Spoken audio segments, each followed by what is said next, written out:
Good morning, afternoon, or evening, whenever you are watching this. I am Abby, and welcome back to Haymaker Haven Homestead.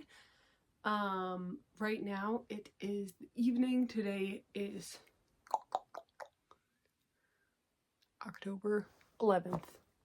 October 11th, 2024, and I'm just gonna do a video today all about saving seeds. And so I started saving seeds a couple years ago, like randomly, before I even really had a garden. I would just, if I got flowers or something, or if I got, a really big tomato from the farmer's market, I would kind of save the seeds. I've seen tons of videos about it all over, and I'm sure you have too. But this is going to be a hopefully all-in-one video. I won't show too many clips of the actual process, but I will show you some things. So right now I'm going to tell you just my experience with it and the plants that I have saved seeds from and continue to save seeds from. So when it comes to saving seeds, there are a few different methods for different types of seeds. So the first one would be the water fermentation method, which sounds super complicated, but it's really not. For plants like tomatoes, cucumbers, so they come out with that like casing around the seed. And basically for the water fermentation method, you scrape all the seeds out and you put it, I will show you. You put the seeds in a jar with water. I just did this one like 5 minutes ago. So what happens is over like 2 or 3 days, you don't want to leave it in here for like a long time, but over like 2 or 3 days, the pulpy stuff will kind of separate from the seeds, and so then you can go and strain it off, and from that point you would then just pat the seeds dry with a towel or a paper towel. And then I have found the easiest and most cost-effective method is to just lay them out on a paper plate. You can label the paper plate or a bowl or whatever. So right now I just have these tomato seeds drying out. Tomorrow I will go and take them off of the paper towel and just set them in this bowl here. And the nice thing is that you can label the bowl, which this one isn't labeled, but I know what it is. You can label the bowl, and then you don't have to like think about, oh, well, what's in here? It's just said right on there. And then depending on what type of seed it is, you will give it like 2, maybe 3 weeks where it just sits out. And then you have a few options of packaging them. Like there are tons of different ideas all over Pinterest.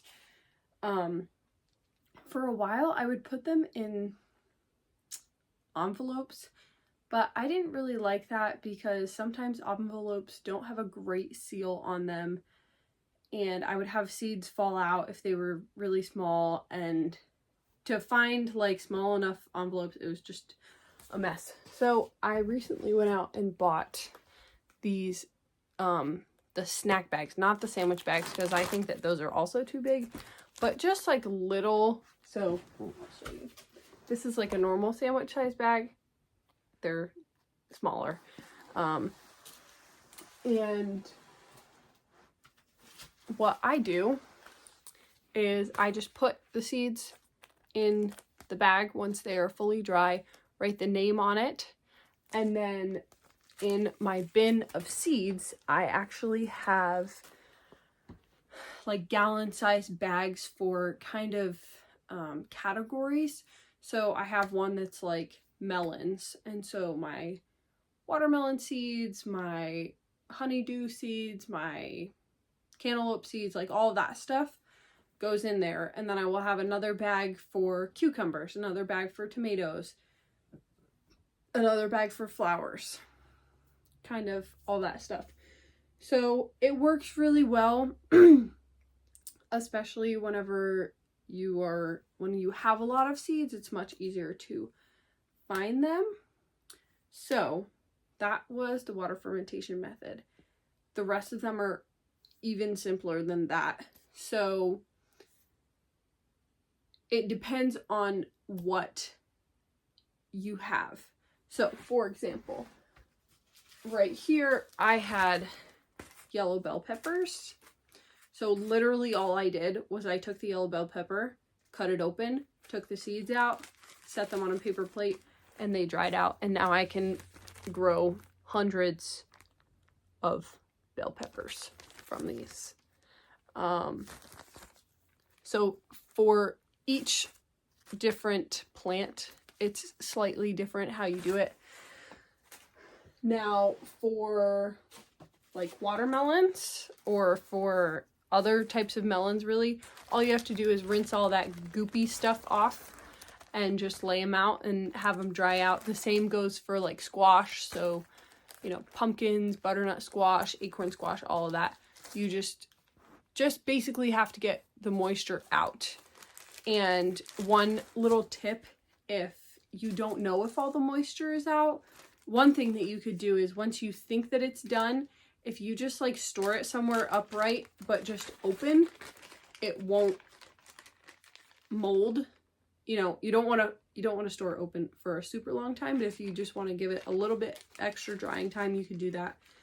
But also what I like to do is I will, if I'm not sure if a batch of seeds is fully dry, I will put it into an airtight container and check on it every couple of days.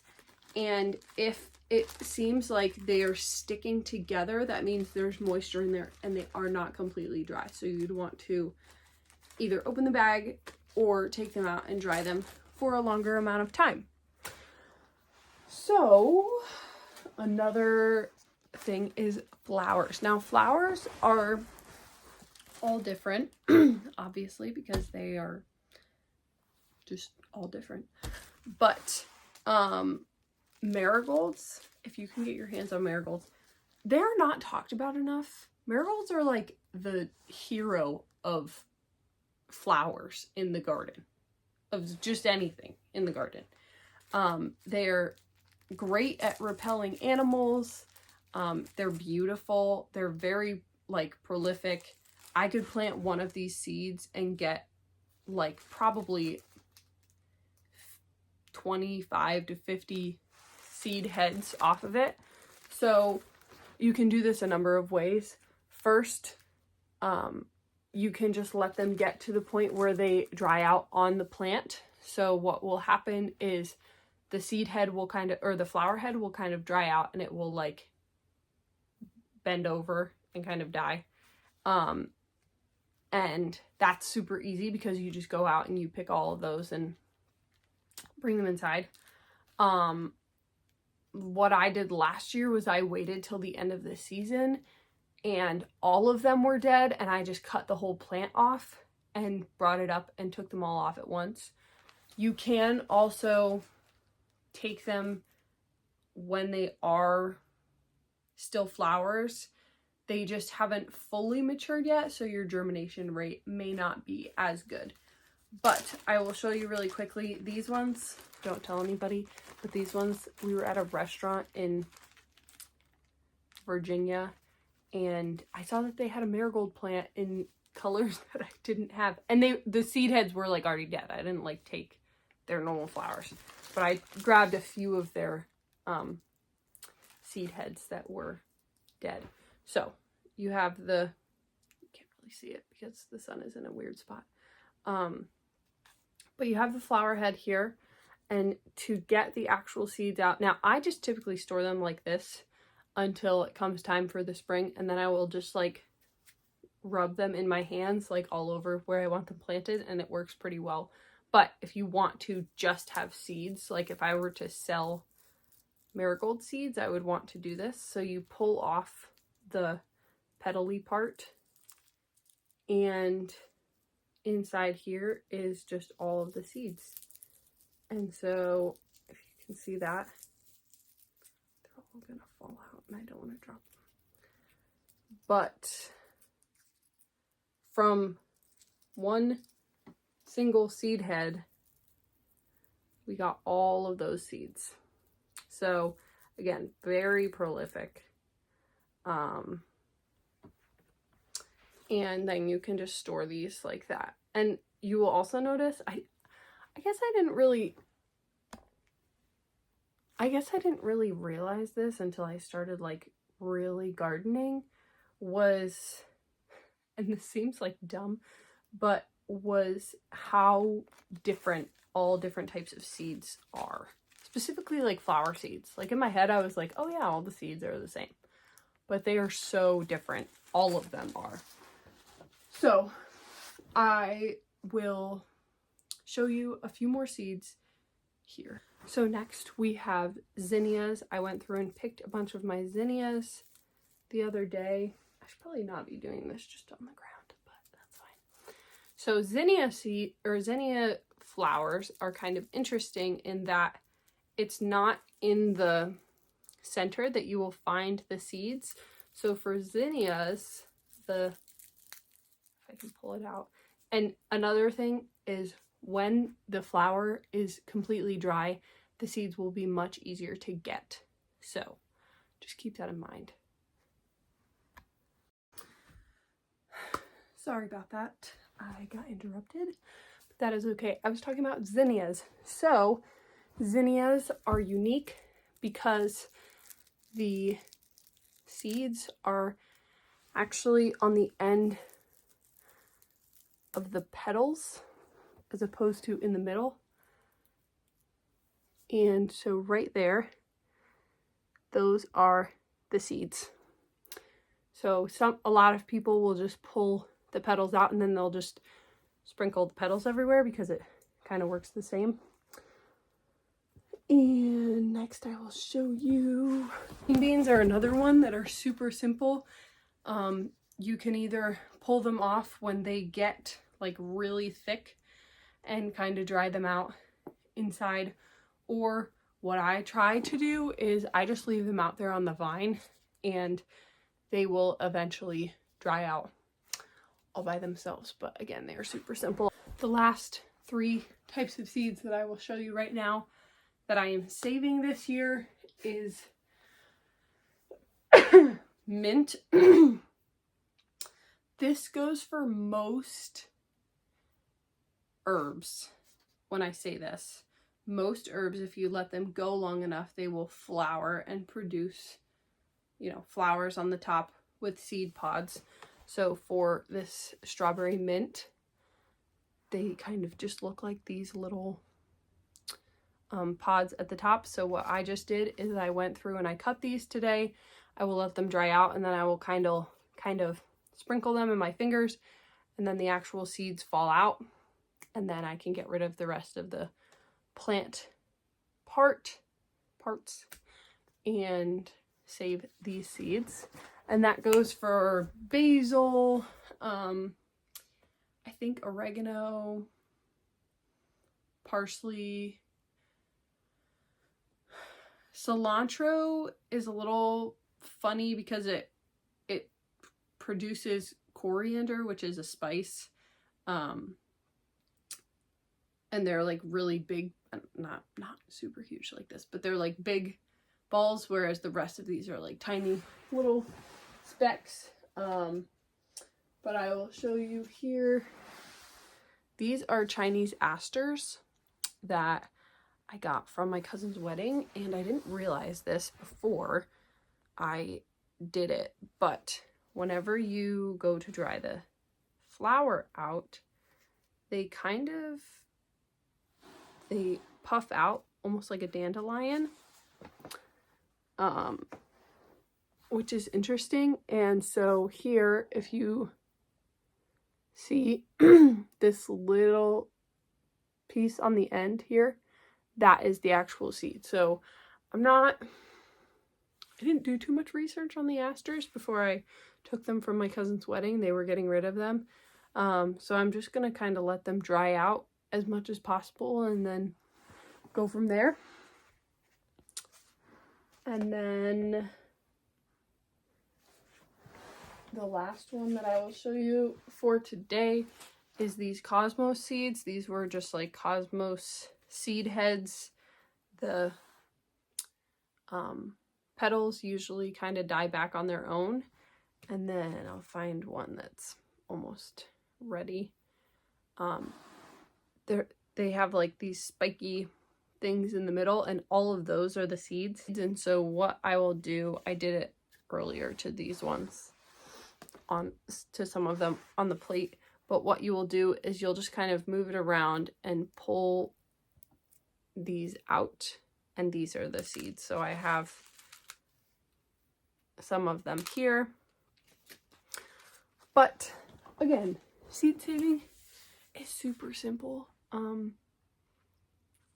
It's just slightly different for whatever you are saving seeds with. So again, I would just say the easiest method that I have found is paper plates or paper towels. I try to do paper plates because I feel like things stick to paper towels more and it's kind of annoying. And then just Ziploc baggies. I feel like if I get more fancy than that, I always end up getting confused or frustrated, or it's just too much. So I will probably be uploading a video maybe January about the seeds that I'm going to be growing next year, which talking about next year's garden is crazy, but I have lots of garden planning to do for next year, things that I'm changing, things that I'm adding, taking away, all of those things. But I will make sure to share with you guys all of the different seed varieties and such that I am going to be planting next year. For certain things, I didn't do a great job of like labeling what things were. So obviously, like, I know that green beans are green beans, but I planted like 5 or 6 different varieties of green beans, and so now I don't know which varieties are which, because I didn't label them, which for me, I really don't care. But if I'm going to be like selling the seeds or selling plants for things, I should kind of know what it is, so I have to get better at that. But I will share with you guys at that point what things I will be planting. And the last thing that I'm going to show you is my seed saving rack that I have. I just got it a couple days ago, I guess. I would like to eventually make like an herb drying seed saving rack, which they're pretty simple. I just haven't been able to do it out of like window screens. But if you guys head over to Michelle from More Than Farmers YouTube channel, she has a really nice one that I would love to use, even though I love our freeze dryer. In the middle of the summer, there are some things that it is just easier to just throw them on there and forget about it. Especially like whenever you're saving seeds, like I don't even think that you can freeze dry things for seeds. I don't know. But the final thing that I will show you is this seed saving rack. So this is my seed saving rack that I have. It's pretty nice. I got one a couple weeks ago and I didn't realize how huge it was. It literally would have gone like down to there. And it was like 2.5 feet in diameter. So it was just massive. So I sent it back and just got this one. I will link it in the description box, but it has been pretty nice so far. But yeah, this is only my first batch in it, so I will let you guys know my thoughts as I use it more. Good evening. I am back here editing this video, just going to add a few things in that I forgot. before I close this video out. Now, first, I did not talk too much about how to save sunflower seeds. I will put that into a vlog video soon because I have a whole big batch of sunflower seeds that I'm going to be saving, which is why I did not show that, and because I forgot to film it. But I will show that then. Secondly, if you want some other good resources just on how to save seeds and all of that stuff, a couple tips. One, if you don't know what the actual seed looks like, because it may not look what you think a seed may look like, just look up, like, for example, zinnia seeds or marigold seeds or whatever. Just look up the type of seed so it's much easier to identify what you're looking for. And same goes for, you can look up videos on how to save certain seeds and such. Another great resource is MI Gardener. I will link that channel down below. He has a great playlist all about saving seeds with some really good information there. And the last thing that I will say is that you don't have to just save seeds from things that you grew. You can save them from vegetables from the farmer's market or flowers that you get in a bouquet. Anything like that, you should be able to save seeds from. So you will just have to look it up based on whatever you are trying to save seeds from. But it really is pretty simple and straightforward across the board. So yeah, that's all I have for today. Thank you so much for joining me, and I hope that you will subscribe for more and like this video and comment down below on other videos that you would like me to make for you guys. Have a good night. Bye.